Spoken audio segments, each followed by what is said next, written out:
അൽഹംദുലില്ലാ വസ്സലാത്തു വസ്സലാമു അലാ റസൂലിഹിൽ കരീം വഅലാ ആലിഹി വസ്വഹ്ബിഹി അജ്മഈൻ റബ്ബിശ്റഹ് ലി സ്വദ്രി വയസ്സിർ ലി അംരി വഹ്ലുൽ ഉഖ്ദത മിൻ ലിസാനി യഫ്ഖഹു ഖൗലി. അസ്സലാമു അലൈക്കും വറഹ്മത്തുള്ളാഹി വബറകാതുഹു. നമ്മൾ നബിചരിത്രത്തിൻ്റെ 8-ാമത്തെ അധ്യായത്തിലേക്ക് കടക്കുകയാണ്. അക്കബ ഉടമ്പടികൾ എന്നുള്ള അധ്യായമാണ്. കഴിഞ്ഞ അധ്യായം ആകാശാരോഹണം, മുസ്ലിങ്ങൾക്കെതിരിൽ ഉണ്ടായിരുന്ന ഉപരോധം പിൻവലിച്ചതിനെക്കുറിച്ച് നമ്മൾ പറഞ്ഞു. നുബുവത്തിൻ്റെ 10-ാം കൊല്ലം അബൂ ത്വാലിബും ഖദീജ റളിയല്ലാഹു അൻഹയും മരണമടഞ്ഞ വർഷമായിരുന്നു. അതിനെ ദുഃഖവർഷം എന്ന പേരിലാണ് അറിയപ്പെടുന്നത്. നബി സല്ലല്ലാഹു അലൈഹി വസല്ലമ ത്വായിഫിലേക്ക് യാത്ര പോയതിനെക്കുറിച്ചും അവിടെ നിന്നും സംരക്ഷണം ലഭിക്കാത്തതിനെ തുടർന്ന് മടങ്ങിയെത്തിയതിനെക്കുറിച്ചും നമ്മൾ പറയുകയുണ്ടായി. നുബുവത്തിൻ്റെ 12-ാം കൊല്ലം നബി സല്ലല്ലാഹു അലൈഹി വസല്ലമയെ ഇസ്രാ മിഅ്റാജിനു വേണ്ടി അല്ലാഹു സുബ്ഹാനഹു വ തആല കൊണ്ടുപോയതിനെക്കുറിച്ച് നമ്മൾ പറഞ്ഞു. മക്കയിലുള്ള മസ്ജിദുൽ ഹറമിൽ നിന്നും ജെറൂസലേമിലുള്ള മസ്ജിദുൽ അഖ്സയിലേക്കുള്ള രാത്രി പ്രയാണത്തെയാണ് ഇസ്രാ എന്ന് പറയുന്നത്. മിഅ്റാജ് എന്നാൽ മസ്ജിദുൽ അഖ്സയിൽ നിന്നും വാനലോകത്തേക്കുള്ള അല്ലാഹു സുബ്ഹാനഹു വ തആലയുടെ സാന്നിധ്യത്തിലേക്കുള്ള ആകാശാരോഹണ യാത്രയെക്കുറിച്ചാണ്. സൂറത്തുൽ ഇസ്രാഇൻ്റെ 1-ാമത്തെ ആയത്തിൽ ഇസ്രാഇനെക്കുറിച്ച് സൂചിപ്പിക്കുന്നു എങ്കിൽ മിഅ്റാജിനുള്ള തെളിവ് സൂറത്തു നജ്മിൻ്റെ 13 തൊട്ട് 18 വരെയുള്ള ആയത്തുകളാണ്. ഈ യാത്രയിലാണ് നമസ്കാരം 5 വക്തായി നിർബന്ധമാക്കിയത്. ആദ്യമായി നിർബന്ധമാക്കിയ ഒരു ആരാധനാകർമ്മം നമസ്കാരമാണ്. അതുപോലെ ഖിയാമത്ത് നാളിൽ ആദ്യമായി ചോദ്യം ചെയ്യപ്പെടുന്ന ആരാധനാകർമ്മവും നമസ്കാരം തന്നെയാണ്. ജിബ്രീൽ അലൈഹിസ്സലാം നബി സല്ലല്ലാഹു അലൈഹി വസല്ലമയെ കൊണ്ടുപോയത് ബുറാക്കിൻ്റെ മുകളിലാണ്. ബർക്ക് എന്നാൽ ലൈറ്റനിങ് എന്നാണ് അർത്ഥം, മിന്നൽ. മിന്നലിൻ്റെ വേഗത്തിൽ യാത്ര ചെയ്യാൻ കഴിവുള്ള ചിറകുകളുള്ള ഒരു കോവർ കഴുതയേക്കാൾ വലുതും എന്നാൽ ഒരു കുതിരയേക്കാൾ ചെറുതുമായിട്ടുള്ള ഒരു മൃഗത്തിനെയാണ് ബുറാക്ക് എന്ന് പറയപ്പെടുന്നത് എന്ന് റിപ്പോർട്ടുകൾ സൂചിപ്പിക്കുന്നു. അതുപോലെ തന്നെ ഒരു ഹദീസിൻ്റെ അടിസ്ഥാനത്തിൽ പുണ്യം തേടിക്കൊണ്ടുള്ള യാത്ര 3 പള്ളിയിലേക്കാണ് നടത്തേണ്ടത്. ഒന്ന് മക്കയിലെ മസ്ജിദുൽ ഹറമാണ്, രണ്ടാമത്തേത് മദീനയിലെ മസ്ജിദുൻ നബവിയും, മൂന്നാമത്തേത് ജെറൂസലേമിലെ മസ്ജിദുൽ അഖ്സയുമാണ്. മസ്ജിദുൽ ഹറമിലെ ഒരു വക്ത് നമസ്കാരം അതായത് ഒരു സംഘടിത നമസ്കാരത്തിൻ്റെ പുണ്യം എന്ന് പറയുന്നത് 1,00,000 ഇരട്ടിയാണ്. എന്നാൽ മസ്ജിദുൻ നബവിയിൽ അത് 1000 ഇരട്ടിയും മസ്ജിദുൽ അഖ്സയിൽ അത് 500 ഇരട്ടിയുമാണ്. ഈ ഇസ്രാ മിഅ്റാജിനെക്കുറിച്ച് കേട്ടപ്പോൾ അബൂബക്കർ റളിയല്ലാഹു അൻഹു പ്രതികരിച്ചതിനെക്കുറിച്ച് നമ്മൾ പറഞ്ഞു. എന്നാൽ ഖുറൈശികൾ ഈ ഒരു യാത്രയെ അംഗീകരിക്കാൻ തയ്യാറായിരുന്നില്ല. ഈ ഒരു കാലഘട്ടത്തിൽ മക്കയ്ക്ക് പുറത്ത് സക്കീഫ് ഗോത്രം അല്ലെങ്കിൽ ആമിർ, ഹനീഫ, കിന്ദ, കൽബ് തുടങ്ങിയ ഗോത്രങ്ങളൊന്നും തന്നെ നബി സല്ലല്ലാഹു അലൈഹി വസല്ലമയെ അംഗീകരിക്കാൻ തയ്യാറായിട്ടില്ല. നബി സല്ലല്ലാഹു അലൈഹി വസല്ലമയുടെ നിസ്സഹായാവസ്ഥ മനസ്സിലായതോടുകൂടി മറ്റു ഗോത്രങ്ങളും അദ്ദേഹത്തെ പൂർവാധികം അവഗണിക്കാൻ ആരംഭിച്ചു. അദ്ദേഹത്തെ സഹായിക്കുന്നതിലൂടെ ഖുറൈശികളുടെ ശത്രുത പിടിച്ചു വാങ്ങാൻ അവർ ആരും തന്നെ തയ്യാറായിരുന്നില്ല. ഈ ഒരു ഘട്ടത്തിൽ അല്ലാഹു സുബ്ഹാനഹു വ തആല പുതിയൊരു മാർഗം തുറന്നില്ലെങ്കിൽ ഇസ്ലാം ആ ഒരു ചെറിയ വൃത്തത്തിനുള്ളിൽ ഒതുങ്ങിപ്പോകും. എന്നാൽ ഇസ്ലാം എന്ന് പറയുന്നത് മക്കയ്ക്ക് വേണ്ടി മാത്രമോ അല്ലെങ്കിൽ അറബികൾക്ക് വേണ്ടി മാത്രമോ വന്നതല്ല. നബി സല്ലല്ലാഹു അലൈഹി വസല്ലമ എന്ന് പറയുന്ന പ്രവാചകൻ ഏതെങ്കിലും ഒരു പ്രത്യേക ഗോത്രത്തിനോ സമൂഹത്തിനോ വേണ്ടി മാത്രം വന്നതല്ല. റഹ്മത്തുൽ ലിൽ ആലമീനാണ് അദ്ദേഹം. ലോകർക്കാകമാനമായിട്ടുള്ള കാരുണ്യമായിട്ട് അല്ലാഹു സുബ്ഹാനഹു വ തആല ഇറക്കിയ പ്രവാചകനാണ് അദ്ദേഹം. അതുകൊണ്ട് തന്നെ ഇസ്ലാം മക്കയിലെ ആ കൊച്ചു വൃത്തത്തിനുള്ളിൽ നിന്നും പുറത്തേക്ക് കടക്കേണ്ടിയിരിക്കുന്നു. അത് ലോകത്താകമാനം ഒഴുകി പരക്കേണ്ടിയിരിക്കുന്നു. അതിനുവേണ്ടി ഒരു പുതിയ താവളം അത്യാവശ്യമാണ്. ഈ ഒരു ഘട്ടത്തിലാണ് യസ്രിബിൽ നിന്നും ഒരു സന്തോഷ വർത്തമാനം വരുന്നത്. ഈ ഒരു കാലഘട്ടത്തിൽ നബി സല്ലല്ലാഹു അലൈഹി വസല്ലമയുടെ സമ്പത്തൊക്കെ കുറഞ്ഞു വരികയാണ്. നാൾക്കുനാൾ ദാരിദ്ര്യത്തിലേക്ക് നീങ്ങിക്കൊണ്ടിരിക്കുകയാണ്. എന്നാൽ ഈ ഒരു സാഹചര്യത്തിൽ നബി സല്ലല്ലാഹു അലൈഹി വസല്ലമ തളർന്നു പോവുകയല്ല. അള്ളാഹുവിങ്കിൽ കൂടുതൽ ഭരമേൽപ്പിക്കുകയും ഖുർആനിക ആയത്തുകളിലൂടെ അല്ലാഹു സുബ്ഹാനഹു വ തആല നബി സല്ലല്ലാഹു അലൈഹി വസല്ലമയെ ശക്തിപ്പെടുത്തിക്കൊണ്ടിരിക്കുകയുമാണ്. ജനങ്ങളോട് ഏറ്റവും നല്ല നിലയിൽ സംവദിക്കുക, അങ്ങനെ ശത്രുക്കൾ പോലും മിത്രങ്ങളായേക്കാം. സൗമ്യമായി ജനങ്ങളോട് സംഭാഷണം നടത്തുക, അങ്ങനെ അവർ ചിന്തിക്കുന്നവരും ഭയഭക്തിയുള്ളവരും ആയേക്കാം. അതുകൊണ്ട് ക്ഷമിക്കുക, അള്ളാഹു ക്ഷമാലുക്കളുടെ കൂടെയാണ്. ഇങ്ങനെയുള്ള ഖുർആനിക ആയത്തുകൾ അവതരിച്ചു കൊണ്ടേയിരിക്കുന്നു. ഈ ഒരു ഘട്ടത്തിലാണ് യസ്രിബിൽ നിന്നും ഒരു സന്തോഷ വർത്തമാനം എത്തുന്നത്. യസ്രിബ് എന്ന് പറയുന്നത് മദീനയുടെ പഴയ പേരാണ്. നബി സല്ലല്ലാഹു അലൈഹി വസല്ലമയ്ക്ക് യസ്രിബിൽ കുടുംബ ബന്ധങ്ങളുണ്ട്. നമ്മൾ നേരത്തെ പറഞ്ഞിട്ടുണ്ട്. നബി സല്ലല്ലാഹു അലൈഹി വസല്ലമയുടെ 3-ാമത്തെ ഗ്രേറ്റ് ഗ്രാൻഡ് ഫാദറായ ഹാഷിം വിവാഹം ചെയ്തത് സൽമ ബിന്ത് അംറിനെയാണ്. ഖസ്റജ് ഗോത്രത്തിൽപ്പെട്ട ബനു നജ്ജാർ വംശത്തിൽപ്പെട്ട ഒരു വനിതയായിരുന്നു അവർ. നബി സല്ലല്ലാഹു അലൈഹി വസല്ലമയുടെ പിതാമഹനായ അബ്ദുൽ മുത്തലിബ് ജനിച്ചത് മദീനയിലായിരുന്നു. എല്ലാ വർഷവും നബി സല്ലല്ലാഹു അലൈഹി വസല്ലമയുടെ മാതാവ് ആമിന ഒരു ഖബർ സന്ദർശിക്കാൻ വേണ്ടി പോകാറുണ്ടായിരുന്നു. നബി സല്ലല്ലാഹു അലൈഹി വസല്ലമയുടെ പിതാവായ അബ്ദുള്ളയുടെ ഖബർ.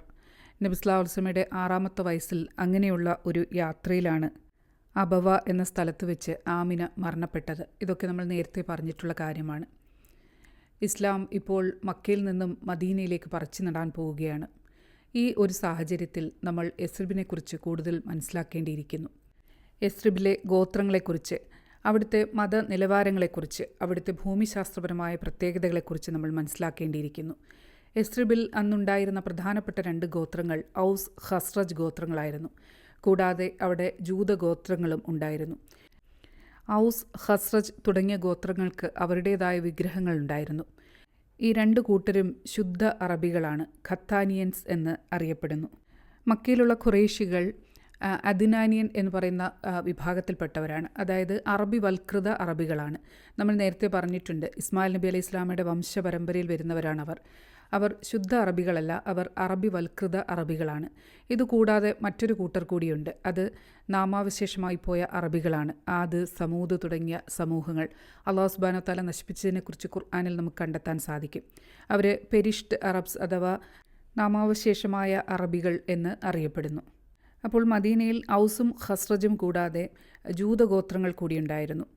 ഈ ജൂതന്മാർ അവിടേക്ക് കുടിയേറിയതിനെക്കുറിച്ച് പറയപ്പെടുന്നത് അവർക്ക് വരാനിരിക്കുന്ന ഒരു പ്രവാചകനെക്കുറിച്ചുള്ള അറിവുണ്ടായിരുന്നു. കാരക്കേട് നാട്ടിലാണ് ആ പ്രവാചകൻ വരുന്നത് എന്നതിനെക്കുറിച്ച് അവർക്കറിയാമായിരുന്നു. മദീന അഥവാ യസ്രിബ് കാരക്കേട് നാടാണ്. അപ്പോൾ ആ നാട്ടിൽ പ്രവാചകൻ വന്നെത്തുന്നതിന് മുമ്പ് തന്നെ അവിടെ പോയി സ്ഥലം പിടിക്കുകയും വരാനിരിക്കുന്ന ആ പ്രവാചകനെ തങ്ങളുടെ കൂട്ടത്തിൽ ഉൾപ്പെടുത്തുക, തങ്ങളോടൊപ്പമാക്കുക എന്നുള്ള ഉദ്ദേശത്തോടു കൂടിയാണ് അവർ അവിടേക്ക് കുടിയേറിയത് എന്ന് പറയപ്പെടുന്നു. കൂടാതെ യസ്രിബ് എന്ന് പറഞ്ഞു കഴിഞ്ഞാൽ കൃഷിയോഗ്യമായ സ്ഥലമാണ്. മക്കയിൽ നിന്നും വ്യത്യസ്തമായി മക്ക നമുക്കറിയാം പാറകൾ നിറഞ്ഞ കൃഷിയോഗ്യമല്ലാത്ത സ്ഥലമാണ്. എന്നാൽ മദീന ജലലഭ്യതയുള്ള കൃഷിയോഗ്യമായൊരു സ്ഥലമാണ്. ഈന്തപ്പനത്തോട്ടങ്ങളുണ്ട്, മുന്തിരികളുണ്ട്. ഈ യസ്രിബിലേക്ക് കുടിയേറിയ ജൂതന്മാർ പലിശ വ്യാപാരം, സ്വർണ്ണപ്പണി, കൃഷിപ്പണി തുടങ്ങിയ മേഖലകളിൽ പിടിമുറുക്കുകയും സാമ്പത്തികമായി മുന്നോക്കം എത്തുകയും ചെയ്തു. എന്നാൽ അവിടുത്തെ ആധിപത്യം ഔസ് ഖസ്റജ് ഗോത്രത്തിൻ്റെ കൈകളിലായിരുന്നു. എന്നാൽ ഈ ജൂതന്മാർ ഈ 2 ഗോത്രങ്ങൾക്കിടയിൽ ഭിന്നിപ്പിൻ്റെ തന്ത്രം പ്രയോഗിക്കുകയുണ്ടായി. അവരുടെ ഇടയിൽ ഛിദ്രത സൃഷ്ടിക്കുക, വെറുപ്പും വിദ്വേഷവും കടത്തിവിട്ടുകൊണ്ട് പരസ്പരം വാളെടുക്കുന്നതിലേക്ക് കാര്യങ്ങൾ എത്തിക്കുക. ഇതിൽ ജൂതന്മാർ വിജയിച്ചിരുന്നു. ഈ ജൂതന്മാരുമായിട്ട് ഇടകലർന്ന് ജീവിച്ചത് മൂലം ഔസ് ഖസ്റജ് ഗോത്രങ്ങൾക്ക് മതപരമായിട്ടുള്ള കാര്യങ്ങൾ, ആധ്യാത്മികമായിട്ടുള്ള കാര്യങ്ങളിൽ ചില താല്പര്യം ജനിക്കുകയുണ്ടായി. ഈ ഔസും ഖസ്റജും വിഗ്രഹപൂജകരാണ്. എന്നാൽ ജൂതന്മാരാകട്ടെ ഏകദൈവ വിശ്വാസത്തിൻ്റെ ആളുകളാണ്. അവർ ഇടയ്ക്കൊക്കെ അവരെ കളിയാക്കുകയും ഈ വിഗ്രഹങ്ങളെയൊക്കെ നാമാവശേഷമാക്കുന്ന ഒരു പ്രവാചകൻ വരാനുണ്ട്, അദ്ദേഹം ഞങ്ങളുടെ പക്ഷത്താണ് ചേരുക എന്നൊക്കെ ഈ അറബികൾക്ക് മുന്നറിയിപ്പ് നൽകുകയും ചെയ്യാറുണ്ടായിരുന്നു. എന്നാൽ അറബികൾ അതത്ര കാര്യമാക്കി എടുത്തിരുന്നില്ല. എന്നാൽ ഈ ജൂതന്മാരോടൊപ്പം ഇടകലർന്ന് ജീവിച്ചത് മൂലം വരാനിരിക്കുന്ന ഒരു പ്രവാചകനെക്കുറിച്ച് അവർക്കൊരു മുന്നറിയിപ്പ് കിട്ടിയിരുന്നു. എന്ന് മാത്രമല്ല, ഏകദൈവ വിശ്വാസത്തിൻ്റെ ചില കാര്യങ്ങളൊക്കെ മനസ്സിലാക്കാൻ അവർക്ക് ഒരു സാഹചര്യം ലഭിക്കുകയും ചെയ്തു. ഈ ഒരു അവസരത്തിലാണ് യസ്രിബിൽ നിന്നും പ്രമുഖരായ 2 വ്യക്തികൾ മക്കയിലേക്ക് വരുന്നത്. ഒന്ന് സുവൈദ് ബിൻ അസ്വാമിദ് എന്ന് പറയുന്ന വ്യക്തിയായിരുന്നു. അദ്ദേഹം യസ്രിബിലെ ഒരു പ്രമുഖ നേതാവായിരുന്നു. കുലീനത, ശ്രേഷ്ഠത, ധീരത തുടങ്ങിയ അദ്ദേഹത്തിൻ്റെ കഴിവുകൾ കാരണം അദ്ദേഹത്തെ ആളുകൾ സമ്പൂർണൻ എന്നർത്ഥം വരുന്ന അൽ കാമിൽ എന്നാണ് വിളിച്ചിരുന്നത്. ഈ ഒരു ഘട്ടത്തിൽ ഇയാസ് എന്നു പേരുള്ള മറ്റൊരു പ്രമുഖനായ വ്യക്തിയും മക്കയിലേക്ക് വരികയുണ്ടായി. ഹജ്ജിന് വേണ്ടി മക്കയിലേക്ക് വന്ന സുവൈദ് ഇബ്ന് അസ്വാമിത്തിനോട് നബി സല്ലല്ലാഹു അലൈഹി വസല്ലം സംസാരിക്കുകയാണ്. അദ്ദേഹത്തെ ഇസ്ലാമിലേക്ക് ക്ഷണിക്കുകയാണ്. അപ്പോൾ അദ്ദേഹം പറയുകയാണ്, താങ്കളുടെ പക്കലുള്ളതും എൻ്റെ കയ്യിലുള്ളതും ഒന്ന് തന്നെയാണ്. അപ്പോൾ നബി സല്ലല്ലാഹു അലൈഹി വസല്ലം അദ്ദേഹത്തോട് ചോദിക്കുകയാണ്, എന്താണ് താങ്കളുടെ കയ്യിലുള്ളത്? അത് ലുക്മാൻ്റെ തത്വജ്ഞാനം എന്നാണ് അദ്ദേഹം മറുപടി പറഞ്ഞത്.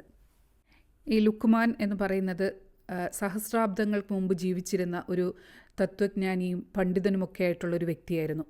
അദ്ദേഹത്തെക്കുറിച്ച് അറബികൾക്ക് പരിചയമുണ്ടായിരുന്നു. അദ്ദേഹത്തിൻ്റെ ഏടുകളെക്കുറിച്ച്, അദ്ദേഹത്തിൻ്റെ തത്വജ്ഞാനമൊക്കെ അവർ കേട്ടിരുന്നു.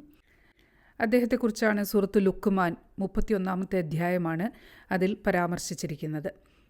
അദ്ദേഹത്തെക്കുറിച്ച് ചില പണ്ഡിതന്മാർ പറയുന്നത് അദ്ദേഹം ഹൂദ് നബി അലൈഹി ഇസ്ലാം പ്രബോധനം ചെയ്തിരുന്ന ആദ് സമൂഹത്തിൽ ജീവിച്ചിരുന്ന വ്യക്തിയായിരുന്നു. ആദ് സമൂഹം ജീവിച്ചിരുന്നത് അഹ്കാഫ് എന്ന് പറയുന്ന പ്രദേശത്തായിരുന്നു. ഇന്നത്തെ റൂബുൽ ഖാലി അഥവാ MT ക്വാർട്ടർ എന്നൊക്കെ അറിയപ്പെടുന്ന മരുഭൂപ്രദേശമാണ് ഈ അഹ്കാഫ് എന്ന് പറഞ്ഞിരുന്നത്. അള്ളാഹു സുബ്ഹാനഹു വ തആല അവരെ നശിപ്പിച്ച് കളയുകയായിരുന്നു.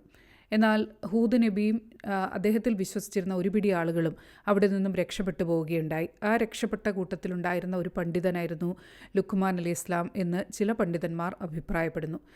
അദ്ദേഹം യമനിലേക്ക് പോയതായും അവിടെ രാജാവായി തീർന്നതായുമൊക്കെ അവർ അഭിപ്രായപ്പെടുന്നു. എന്നാൽ മറ്റു ചില പണ്ഡിതന്മാരുടെ അഭിപ്രായത്തിൽ അദ്ദേഹം അബിസീനിയക്കാരനായ ഒരു അടിമയായിരുന്നു. എന്തു തന്നെയായാലും സൂറത്തുൽ ലുക്മാനിലെ 12-ാമത്തെ ആയത്തിൽ അല്ലാഹു സുബ്ഹാനഹു വ തആല പറഞ്ഞിരിക്കുന്നു, വലഖദ് ആതൈന ലുക്മാൻ അൽ ഹിക്മത അനിഷ്കുർ ലില്ലാഹ്. ലുക്മാന് നാം തത്വജ്ഞാനം നൽകുകയുണ്ടായി, നീ അള്ളാഹുവോട് നന്ദി കാണിക്കുക. തുടർന്നുള്ള ആയത്തുകളിൽ ലുക്മാൻ തൻ്റെ മകന് നൽകിയ ഉപദേശങ്ങളാണ്. അതിലേക്ക് കടക്കുമ്പോൾ 2 കാര്യങ്ങൾ നമ്മളുടെ മനസ്സിലുണ്ടായിരിക്കണം. ഒന്ന്, ഇത് ഒരു പിതാവ് തൻ്റെ പുത്രന് നൽകുന്ന ഉപദേശങ്ങളാണ്. ഒരു പിതാവിനെ സംബന്ധിച്ചിടത്തോളം തൻ്റെ പുത്രൻ ഏറ്റവും നല്ല നിലയിലെത്തുക എന്നുള്ളതാണ് ആ പിതാവിൻ്റെ ഏറ്റവും വലിയ ആഗ്രഹം. അതുകൊണ്ട് തന്നെ ഒരു പിതാവ് തൻ്റെ പുത്രന് അതിനുതകുന്ന ഏറ്റവും ആത്മാർത്ഥമായിട്ടുള്ള, ഏറ്റവും ഹൃദയസ്പർശിയായിട്ടുള്ള ഉപദേശങ്ങളായിരിക്കും നൽകുന്നത്. രണ്ടാമത്തെ കാര്യം, ഈ ഉപദേശങ്ങൾ ഖുർആനിൽ ഉൾപ്പെടുത്തിയിരിക്കുന്നത് നമുക്ക് വേണ്ടി കൂടിയുള്ള ഉപദേശങ്ങളായതുകൊണ്ടാണ്. അത് മനസ്സിലാക്കാനും ജീവിതത്തിൽ പകർത്താനും അല്ലാഹു സുബ്ഹാനഹു വ തആല നമുക്കെല്ലാവർക്കും തൗഫീക്ക് നൽകി അനുഗ്രഹിക്കുമാറാകട്ടെ. സൂറത്തുൽ ഇസ്രായിൽ അല്ലാഹു സുബ്ഹാനഹു വ തആല തൻ്റെ ഇഷ്ടപ്പെട്ട ദാസന്മാരെക്കുറിച്ച് പറയുന്ന ഭാഗത്ത് ഇതേ ഉപദേശങ്ങളുടെ ചില ഭാഗങ്ങൾ കണ്ടെത്താൻ സാധിക്കുന്നുണ്ട്. ഇനി മറ്റൊരു കാര്യം ഖുറൈശികൾക്ക് മനസ്സിലാക്കി കൊടുക്കുകയാണ്. അതായത്, നിങ്ങൾ പറയുന്നു മുഹമ്മദ് സല്ലല്ലാഹു അലൈഹി വസല്ലം കൊണ്ടുവന്ന കാര്യങ്ങളൊക്കെ എന്തൊക്കെയോ പുതിയ കാര്യങ്ങൾ ആണ് എന്ന്. എന്നാൽ നിങ്ങൾക്ക് തന്നെ പരിചയമുണ്ടായിരുന്ന ലുക്മാൻ സഹസ്രാബ്ദങ്ങൾക്ക് മുമ്പ് പറഞ്ഞിരുന്ന അതേ കാര്യങ്ങൾ തന്നെയാണ് മുഹമ്മദ് നബി സല്ലല്ലാഹു അലൈഹി വസല്ലമയും കൊണ്ടുവന്നത് എന്നുള്ള കാര്യം കൂടി അല്ലാഹു സുബ്ഹാനഹു വ തആല ഇതിലൂടെ വ്യക്തമാക്കി കൊടുക്കുകയാണ്. സൂറത്തുൽ ലുക്മാൻ്റെ 13-ാമത്തെ ആയത്തിൽ ലുക്മാൻ തൻ്റെ മകനെ വിളിച്ചുകൊണ്ട് പറയുകയാണ്, യാ ബുനയ്യ ലാ തുശ്രിക് ബില്ലാഹ് ഇന്ന ശിർക ലദുൽമുൻ അളീം. എൻ്റെ കുഞ്ഞുമകനെ, നീ അള്ളാഹുവിനോട് പങ്കു ചേർക്കരുത്, തീർച്ചയായും ഷിർക്ക് വലിയ അക്രമം തന്നെയാകുന്നു. ഇൻഷാ അല്ലാഹ് അതിൻ്റെ ബാക്കി ഭാഗം അടുത്ത മൊഡ്യൂളിൽ നമുക്ക് സംസാരിക്കാം. സുബ്ഹാനകല്ലാഹുമ്മ വബിഹംദിക അഷ്ഹദു അല്ലാ ഇലാഹ ഇല്ലാ അൻത അസ്തഗ്ഫിറുക വഅതൂബു ഇലൈക്. അസ്സലാമു അലൈക്കും വറഹ്മത്തുള്ളാഹി വബറകാതുഹു.